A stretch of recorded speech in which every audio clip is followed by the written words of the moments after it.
Hello, brother. How are you? My name is Osama, and this story is from 20 years ago. It happened in May after Eid.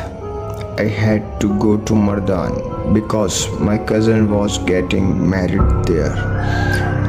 My mother wanted to attend the wedding because it was in Mardan, and all our relatives from Karachi were attending the weddings, so I went with my mother. We enjoyed the wedding, and my cousin's younger brothers, who were my age, were also there. I had met them many times before in Karachi. We had a lot of fun, and they told me they wanted to go to Kumrat. So we decided to head to Kumrat after the wedding. After the wedding, we planned to go straight to my aunt's house in Sawat. I told him that I would take my mother to my aunt's house and then contact him. I felt like exploring the mountainous areas, so we spent some time in Mardan. And after a few days, my cousin called me. He said 2 or 3 of his friends were supposed to come along, but they weren't going anymore. Only one friend along with him would join. We arranged for a bike from my cousin in Mardan, which was a 125cc bike. I requested them to lend us the bike for our trip. My cousin, who had come from Karachi, also arrived in Sawat for the wedding. He told me to bring him along so we could together, making 4 of us. I confirmed with everyone a day before, got the bike from my cousin and serviced it. Our plan was to leave early in the morning and reach Kumrat by night. We left around 8 am and headed to Tamirgarh. My cousin had a friend there, so we stopped for a while. It was a long route from Mardan to Tamirgarh, and my other cousin arrived an hour later. Then we headed to Kumrat after buying some essential items. I figured we would reach Kumrat by night, but if we got delayed, we would stay with my friend Inam, who worked at my shop in Karachi. I called him to let him know our plans, and he said we could stay with him if we arrive late. On the way, we stopped for lunch and made several stops while enjoying and taking videos. We had covered a good distance when it started to rain after Asr. The rain was heavy.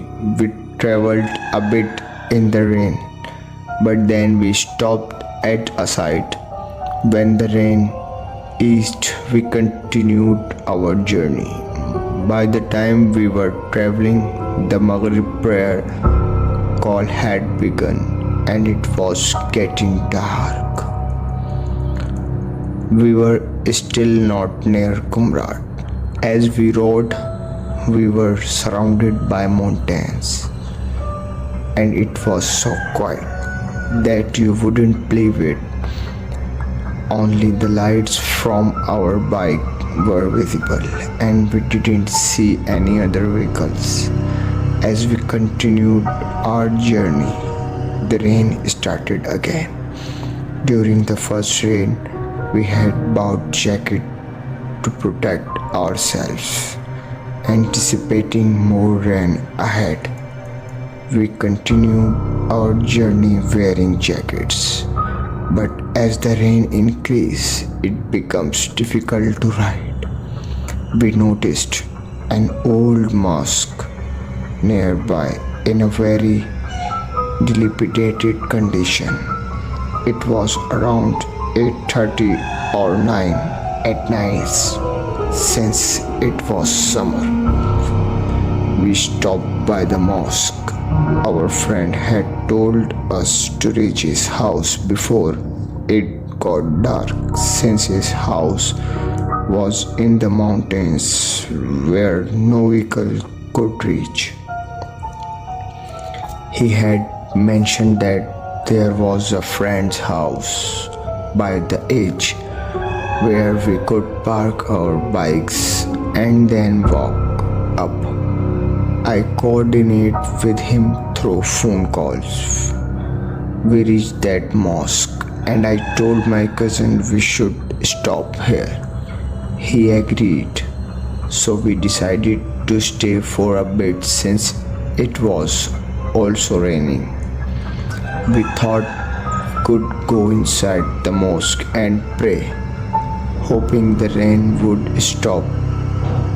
Inside, there was a small piece of cloth. We cleaned a spot to form a line and then performed ablution and prepared for prayer. While I was praying, I felt like someone was standing behind me. There were only 4 of us there, and I distinctly felt that someone was behind me. Even when I wanted to prostrate, I still felt that presence. When I sat for tashahhud, it felt like someone was standing very close to me. After finishing my prayer, I turned around to find no one there. My cousin noticed my reaction and indicated that something was off because he felt something strange while praying as well. We finished our prayers and waited for the rain to stop. I tried to call Inam, but due to the rain, I had no signal. We were in a mountainous area and the reception wasn't great, so I couldn't reach him. We sat there and then we heard footsteps inside the mosque. Everyone heard the sound, but no one spoke up because we all knew it would cause a panic. And everyone was feeling the presence of someone else there. The footsteps seems to be getting closer, and we started to get scared. We were chatting and joking, but our voice echoed in the old mosque. There were some Arabic inscription inside, and it seemed very ancient. Suddenly the mosque door slammed shut. There was little light coming in, and we had our mobile torches on. The door closed so loudly that it sounded like someone was very angry. My cousin went to open the door again, but it wouldn't budge. He pushed hard and it finally opened. We thought it was just the old door causing issues. But moments later, the door slammed shut again. At that moment, we were terrified. I can't even describe our fear. Then we started hearing voices coming from inside the mosque. We looked at each other and I signaled to my cousin that we should leave. Just as we were about to leave, we heard a voice in Pashto saying, "Stop." We were so scared that our hearts were racing. We ran out and tried to start our bikes, but they wouldn't start. I was kicking the bike, but it wouldn't start. Then we heard laughter coming from inside the mosque. When we heard that laughter, I jumped off my bike and started running. My cousin was in a similar state, so we moved forward a bit and tried to start our bikes again. The eerie laughter still echoed in our ears. Suddenly, our bikes roared. Throughout that terrifying experience, we kept reciting the words of Allah. As soon as the bike started, we began our journey again, but we felt as if someone was following us. When we reached Patra, the rain had finally stopped. We were lucky because Inam was able to take my call. His older brother arrived 10 minutes later to pick up. He had a flashlight and a weapon because people living in mountainous area often carry weapons. The road was deserted and the quietness in their village was unlike anything I had ever felt.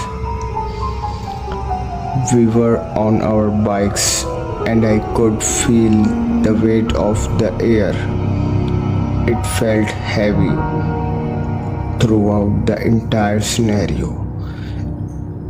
My shoulders felt extremely heavy, as if someone had placed a 10-kilogram weight on them. Finally, we reached their home around midnight.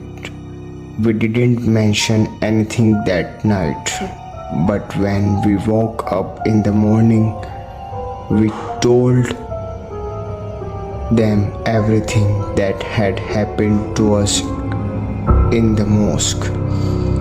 They told us that there was a village below where the mosque was located. They mentioned that this mosque had been abandoned for many years and that the upper floor had collapsed due to a landslide, leaving only the ground floor.